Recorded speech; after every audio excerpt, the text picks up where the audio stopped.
रागनी सिंह के साथ। रुक करेंगे हेडलाइंस की ओर। सीएम योगी से टाटा समूह के चेयरमैन की मुलाकात, विभिन्न क्षेत्रों में निवेश को लेकर हुई चर्चा। भारत जोड़ो यात्रा पर भूपेंद्र चौधरी का तंज, कहा राहुल को कराची से शुरू करनी चाहिए थी यात्रा। सपा संरक्षक की सलामती के लिए दुआओं का दौर जारी, जुमे की नमाज में मौलाना सूफियान निजामी ने की नेताजी के लिए दुआ। लथानी ग्रुप के ठिकानों पर आईटी की छापेमारी, सुरक्षा को लेकर पीएसी और पुलिस बल भी रहा मौजूद। यूपी के मुख्यमंत्री योगी आदित्यनाथ से टाटा समूह के चेयरमैन एन चंद्रशेखरन ने शिष्टाचार भेंट की। इस दौरान दोनों के बीच विभिन्न क्षेत्रों में निवेश की संभावनाओं और उत्तर प्रदेश के चहुमुखी विकास पर चर्चा हुई। ग्लोबल इन्वेस्टर समिट में भी टाटा ने अपनी उपस्थिति दर्ज कराकर उत्तर प्रदेश में निवेश करने की इच्छा जताई। आपको बता दें कि टाटा ग्रुप की हॉस्पिटैलिटी, आईटी और इलेक्ट्रॉनिक्स, डिफेंस, ऑटोमोबाइल सेक्टर्स में मजबूत है। यूपी बीजेपी के अध्यक्ष भूपेंद्र चौधरी बलिया पहुंचे, जहां उन्होंने कांग्रेस की भारत जोड़ो यात्रा को लेकर राहुल गांधी पर निशाना साधा। उन्होंने कहा कि राहुल गांधी को भारत जोड़ो यात्रा पाकिस्तान के पेशावर, कराची और इस्लामाबाद से शुरू करनी चाहिए थी। भूपेंद्र चौधरी ने कहा कि कांग्रेस की सरकार में ही ये हिस्सा देश से विभाजित हुआ था। साथ ही भूपेंद्र चौधरी ने कांग्रेस में बिखराव को लेकर कहा कि कई राज्यों में कांग्रेस नेताओं में अंतर्विरोध और तनाव है, इसलिए राहुल गांधी को कांग्रेस जोड़ो यात्रा करनी चाहिए। कांग्रेस की जो भारत जोड़ो यात्रा है, उन्हें अपनी भारत जोड़ो यात्रा कराची से, इस्लामाबाद से, पेशावर से शुरू करनी चाहिए थी, क्योंकि उन्हीं की सरकार के समय ये हिस्सा देश से विभाजित हुआ था। उसके बाद तो कोई विभाजन हुआ नहीं है। तो जहाँ तक उनके कांग्रेस पार्टी का विषय है, अब उनकी यात्रा प्रारंभ होने के बाद जो कांग्रेस पार्टी है उसमें अंतर्विरोध, टकराव, तनाव किस प्रकार का राजस्थान में, अन्य राज्यों में है, तो उन्होंने कांग्रेस जोड़ो यात्रा करनी चाहिए, अपने परिवार को जोड़ने के लिए काम करना चाहिए। और जहां तक भारत जोड़ो यात्रा का विषय है, उन्हें पाकिस्तान के पेशावर, कराची, इस्लामाबाद। सपा संरक्षक मुलायम सिंह यादव की तबीयत खराब होने के बाद से जगह जगह उनके स्वास्थ्य के लिए दुआएं की जा रही हैं। इसी को लेकर शुक्रवार को लखनऊ में जुमे की नमाज के दौरान सपा संरक्षक मुलायम सिंह की सलामती के लिए मौलाना सूफियान निजामी ने दुआ की। आपको बता दें कि मुलायम सिंह यादव गुरुग्राम के मेदांता अस्पताल में भर्ती हैं।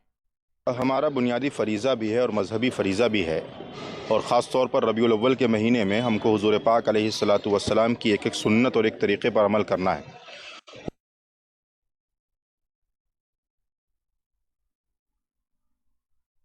यूपी के 7 जिलों में शुक्रवार को इनकम टैक्स विभाग ने रेड मारी। इसी को लेकर सुबह से ही लखनऊ में आईटी ने लथानी ग्रुप के कई ठिकानों पर छापेमारी की। इसी कार्रवाई के तहत गोमती नगर के आइनॉक्स में रिवर साइड बिल्डिंग में लथानी ग्रुप के ऑफिस में छापेमारी चल रही है। 6-7 आईटी अफसरों की टीम छापेमारी की गई। सुरक्षा के लिए पीएसी जवान और पुलिस बल भी मौजूद रहा। मुजफ्फरनगर के मीरापुर से विधायक चंदन सिंह में एडीएम फाइनेंस कार्यालय पहुंचे। इस दौरान उन्होंने एडीएम फाइनेंस अभिषेक मिश्रा के साथ जन समस्याओं पर वार्ता की। विधायक ने मीडिया से बात करते हुए कहा कि विधानसभा सत्र के 6 महीने बाद जब मैंने विधानसभा में मोराना शुगर मिल की विस्तारीकरण को लेकर सवाल पूछा, तो उसके जवाब में आगामी बजट सत्र तक सरकार के पास शुगर मिल के विस्तारीकरण की कोई योजना नहीं है। उन्होंने कहा कि 19 अक्टूबर को राष्ट्रीय लोक दल के राष्ट्रीय अध्यक्ष जयंत चौधरी मीरापुर विधानसभा क्षेत्र में पहुंचेंगे। आपको बता दें, जयंत चौधरी ने ऐलान किया था कि वो 19 तारीख को मीरापुर में किसानों को एकजुट करने के लिए महापंचायत करेंगे। देखिए, चुनाव से पूर्व पिछले वर्ष 2021 दिसंबर में आदरणीय मुख्यमंत्री जी हमारे योगी जी ने घोषणा की थी कि मोरना शुगर मिल के साथ 6 अन्य शुगर मिलों का विस्तारीकरण होगा।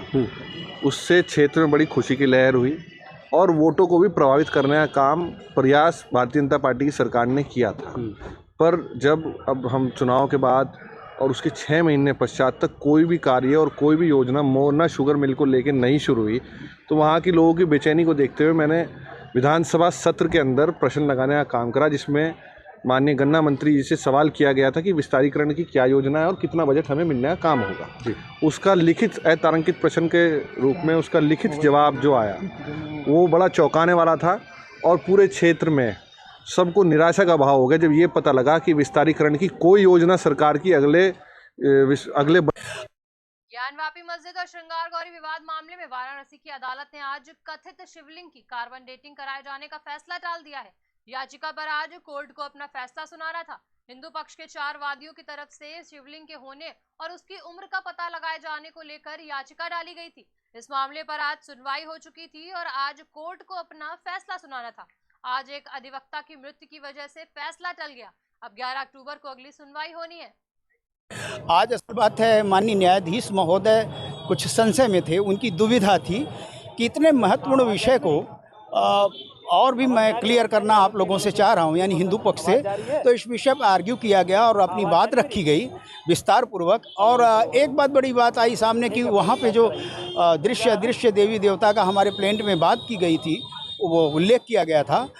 लेकिन इस विषय पर एक बात और भी महत्वपूर्ण थी कि चूँकि अदृश्य देवता प्रकट हो गए तो उनके कार्बन डेटिंग की बात आई थी और उसको क्लियर किया गया कि कार्बन डेटिंग कराया जाए या न कराया जाए, और क्योंकि शिवलिंग के साथ किसी प्रकार का छेड़छाड़ न हो।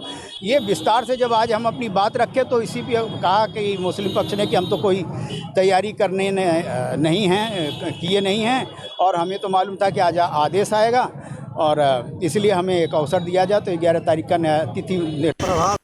बीती रात पूर्वांचल एक्सप्रेसवे पर बड़ा हादसा होते होते बच गया। दरअसल पिछले दिनों हुई मूसलाधार बारिश के चलते पूर्वांचल एक्सप्रेसवे सड़क धंस गई थी कि तभी एक्सप्रेसवे से गुजर रही एक कार उस गड्ढे में गिर गई, जबकि पीछे से आ रही करीब आधा दर्जन गाड़ियां भी क्षतिग्रस्त हो गई हैं। गनीमत रही कि इस घटना में कार सवारों को मामूली चोटें ही आईं, अन्यथा बड़ा हादसा हो सकता था।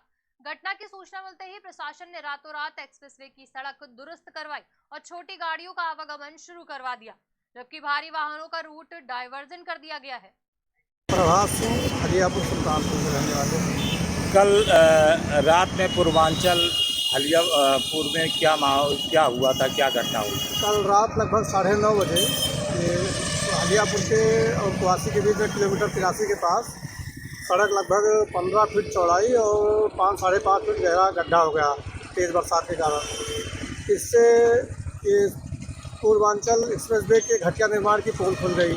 शुरुआत में जब निर्माण हुआ तो उस समय भी एक बार प्रभाव। इसमें सबसे पहले हमारे लोकल पुलिस से खबर आई, कप्तान साहब ने और SHO हलियापुर के माध्यम से। तो उसमें तत्काल यूपीडा की जो सिक्योरिटी ऑफिसर हैं उनसे वार्ता की गई। तो तत्काल उनके चीफ सिक्योरिटी ऑफिसर की टीम आ गई थी मौके पर, उन्होंने डाइवर्जन सेट करा दिया था और एक जो रिपेयर एंड मेंटेनेंस की कार्रवाई तत्काल रात में ही शुरू कर दी गई थी। सुबह तक वो काफ़ी हद तक कंप्लीट हो गया है।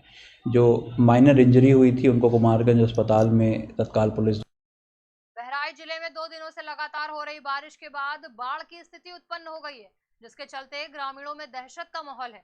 वहीं बाढ़ के पानी में डूबकर एक वृद्ध की मौत हो गई और ग्रामीणों में उस वक्त दहशत का माहौल हो गया जब अचानक चौधरी चरण सिंह गोपिया बैराज का सायरन बजाने लगे। आपको बता दें कि बहराइच के कैसरगंज, महसी और मोतीपुर तहसील सबसे ज्यादा बाढ़ प्रभावित क्षेत्र है।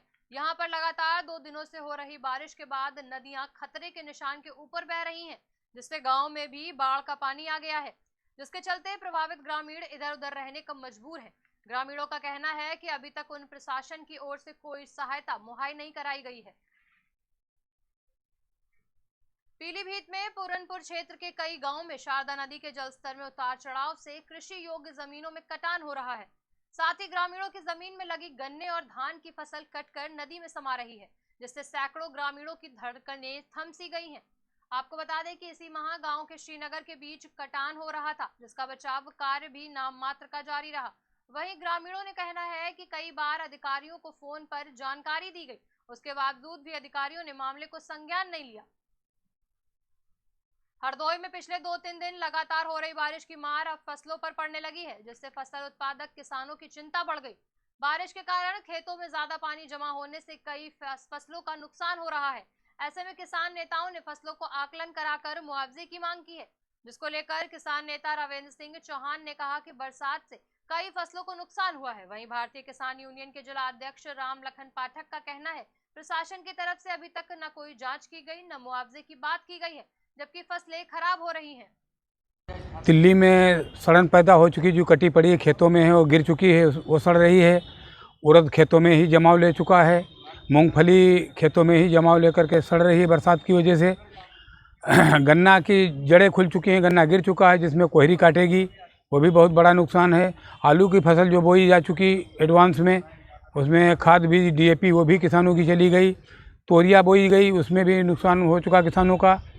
और सरकार के तरफ से कोई किसी तरीके का अभी कोई दायित्व तो नहीं बन रहा है कि ना किसी की कोई जांच न पड़ताल न कोई किसी तरीके की सुनवाई की जा रही है। जो बारिश हो रही है इससे हर फसल को नुकसान है।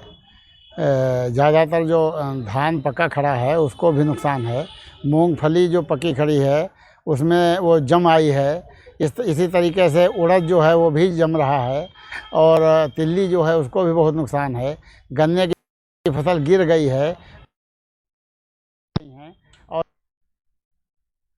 हरदोई में एक युवक के साथ मारपीट का मामला सामने आया। जानकारी के मुताबिक दबंग मारपीट के मामले में मुकदमा वापस लेने का दबाव बना रहे थे। युवक ने जब इसका विरोध किया तो दबंगों ने उसकी पिटाई कर दी।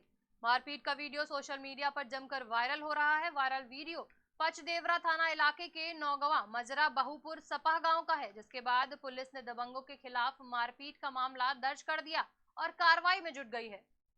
थाना पचदेवरा का मामला है जिसमें एक महिला है नीतू देवी वाइफ ऑफ रविंदर सिंह, निवासी नौगवा मजरा भापुर सपहा, थाना पचदेवरा। इन्होंने एक प्रार्थना पत्र दिया है कि इनके भतीजे राजीव को बंटवारे को लेकर इनके परिवारी विशेश्वर सिंह आदि ने मारपीट की है। पुलिस को इसे सूचना मिली, उचित धाराओं में अभियोग पंजीत किया गया है। विवेचना चल रही है, जो भी दोषी पाया जाएगा उसके खिलाफ सख्त कार्रवाई की जाएगी। फिलहाल इस बुलेटिन में इतना ही। आप देखते रहिए आज की खबर।